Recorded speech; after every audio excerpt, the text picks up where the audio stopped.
देवेंद्र फडणवीस 5 दिवसीय दावोस दौऱ्यावर असणार। आर्थिक गुंतवणूक महाराष्ट्रामध्ये आणण्यावरती राज्य सरकारचा भर। मागील वर्षी राज्य सरकारकडून 16 लाख कोटी रुपयांचे एमओयू। मुंबई महापालिका निवडणुकीमध्ये घाटकोपर आणि कुर्ला प्रभागामध्ये पाडू यंत्राचा वापर, ईव्हीएम मध्ये तांत्रिक अडचणी आल्यानं पाडू यंत्राचा वापर तर पाडूमुळे मतमोजणी प्रक्रिया सुरळीत।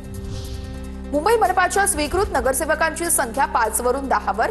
मुंबईमध्ये पहिल्यांदाच 10 स्वीकृत नगरसेवकांची नियुक्ती होणार, तर 227 सदस्यांच्या महापालिकेच्या आधी सभागृहामध्ये फक्त 5 नामांकित नगरसेवक होते।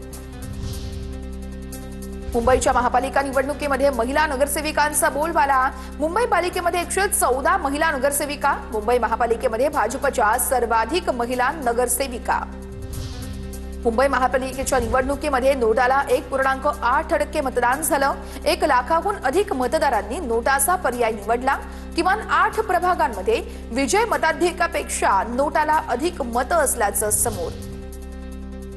कोल्हापुरात गोकुळचे माजी चेअरमन विश्वास पाटील यांचा शिंदेंच्या सेनेत प्रवेश। विश्वास पाटलांसह त्यांच्या मुलाने देखील प्रवेश केला।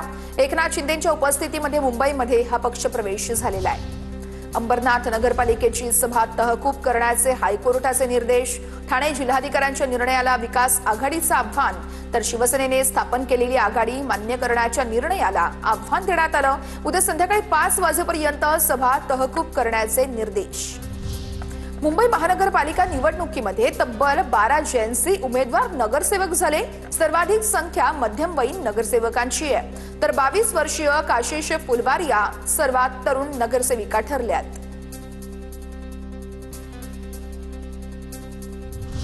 नवी मुंबईच्या नेरूळमध्ये भाजप कार्यकर्त्यांनी शिंदेंच्या शिवसेनेचं कार्यालय फोडल्याचा प्रकार।